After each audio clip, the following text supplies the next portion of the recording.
সেদিন যদি শেখ মুজিবের ফাঁসি দেওয়া হতো তাহলে আজকে এই নির্মম পরিণতি এই জাতির হতো না। একদম পরিষ্কার কথা। এখানে আজকে দুইটা জিনিস বলছি, জুলাই গণহত্যা ও মানবতা বিরোধী।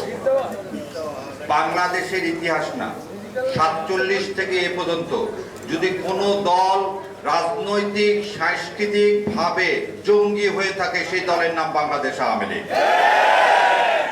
কেন বললাম? 57 সালে পার্লামেন্টে চেয়ার ছুড়ে দিয়ে শাহেদ আলী ডেপুটি স্পিকারকে যখন হত্যা করলো শেখ মুজিব, সেদিন যদি শেখ মুজিবের ফাঁসি দেওয়া হতো তাহলে আজকে এই নির্মম পরিণতি এই জাতির হতো না। 2004 সালে ইন্টারকন্টিনেন্টালের সামনে বিআরটিসি বাসে গান পাউডার দিয়ে নানক এবং মির্জা আজম গান পাউডার দিয়ে 22 জন লোককে হত্যা করলো। সেদিন যদি আওয়ামী লীগকে বিচার করে এই জঙ্গি সংগঠন হিসাবে এদের বিচার করা হতো তাহলে আমার সন্তানেরা, এই যে যাদের বাবারা এখানে এসে যে অধরে পানি ফেলাচ্ছে, এটা হতো না। আজকে কথায় বলতে যে আমার ভাই বললো টকশোতে আসলে হঠাৎ শুনবেন একটা নতুন বয়ান, আরে 24-এ কয়জন মারা গেছে, আপনারা দ্বিতীয় স্বাধীনতা বলেন।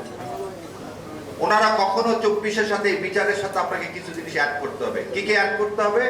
2009 সালে সেনাবাহিনীকে হত্যা, এই 57 জন অফিসার দিয়ে আমার পুরো সেনাবাহিনীকে হত্যা করা হয়েছে এবং এস্টাবলিশ করতে চাওয়া হয়েছে বাংলাদেশ আর ভারত এক, অতএব বর্ডার গার্ড দরকার নাই।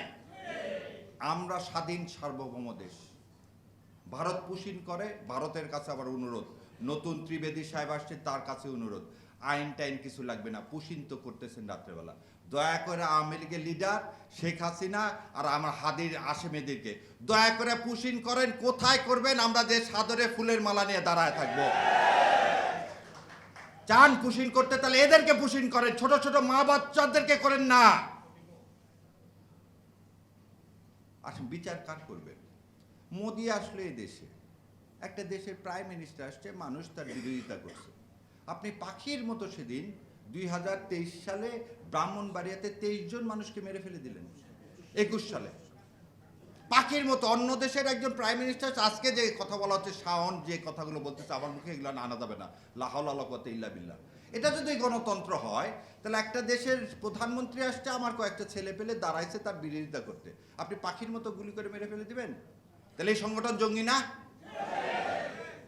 71 সালের জানুয়ারি ফেব্রুয়ারি মাসে চট্টগ্রাম, ঈশ্বরদী, সিরাজগঞ্জ, সান্তাহার এই সমস্ত জায়গায় বিহারি মারছেন 1,20,000। 1,20,000 বিহারিকে আপনি হত্যা করলেন সেদিন। স্বাধীনতা যুদ্ধ শুরু হয়েছে তো 25শে মার্চ। আপনি জানুয়ারি ফেব্রুয়ারি মাসে একটা স্বাধীন দেশে কি পাকিস্তান আর্মি হত্যা করছে বিহারিদেরকে? তাহলে মুজিববাদী যখন এদেশের স্বাধীনতা সংগ্রাম শুরু হয়নি তখন হত্যা করলেন, তাহলে সেই দল জঙ্গি না? তাহলে আগুন সন্ত্রাস করলেন আপনি, লোক হত্যা করলেন আপনি, জঙ্গি হলেন আপনি, আর 13 সালে তকমা দিয়ে দিলেন বিএনপি আর জামাতকে জঙ্গি বলে। এটার মানে হচ্ছে মিথ্যাচার। আর আওয়ামী লীগ মানে হচ্ছে মিথ্যা। আওয়ামী লীগ মানে মিথ্যা। তো স্বাধীনতা যে নিয়ে যে মিথ্যা করছে, আজকেও তারা সেই মিথ্যাটাই চালা যাচ্ছে। এবার দ্বিতীয় কথা, বিএনপির এই জুলাই সনদ বাস্তবায়ন ছাড়া কোনো উপায় আছে কিনা? আমার মতে নাই। শোনেন, বিএনপি একটা কথা বলে দিই, বিএনপি কোনদিন চাইলেও আওয়ামী লীগ হতে পারবে না। বিএনপি চাইলেও আওয়ামী লীগ হতে পারবে। তত্ত্বাবধায়ক সরকারের দাবি আমরা করছিলাম, এক রাতের মধ্যে মেনে নিতে বাধ্য হয়নি। আমার বিশ্বাস বিএনপি মেনে নিবে। আমি আবার বলে দিচ্ছি, কারণ তার মেনে নেওয়া ছাড়া কোনো উপায় নেই। তার একটা উদাহরণ দিই, নোয়াখালীতে ছাত্র দলের ছেলেপেলে যখন মার খাচ্ছিল, শিবির যে এসে দাঁড়ালো আর মার খাওয়া বন্ধ হয়ে গেল। সো বিএনপি জানে, আওয়ামী লীগ কিন্তু সবসময় বলতেছে যে বিএনপিকে সরাতে 1 মিনিট, জামাত যতক্ষণ আছে ততক্ষণ সরাতে পারতেছি না। এই উপলব্ধি করে ওনারা যে নাটক করতেছেন, কি সংশোধনের নাটক, এই নাটক ওনারা বন্ধ করবেন এবং এটা আমার বিশ্বাস, এটা বন্ধ করবে। কিন্তু বন্ধ করে তারা জুলাইয়ের মধ্যে আসবেনও, কিন্তু সেটা কত দিনে? এই কত দিনের মধ্যে কি আমরা জুলাইকে হারায় ফেলে দেব?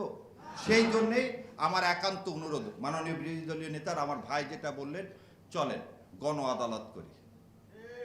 ওনারা যদি গণ আদালত করে মিথ্যা যদি এদেশের মানুষের কাছে স্থাপন করতে পারে, রাজাকার বলে আমরা এবারে সত্যটাকে স্থাপন করি, আওয়ামী লীগের বিচার করি গণ আদালতের মাধ্যমে।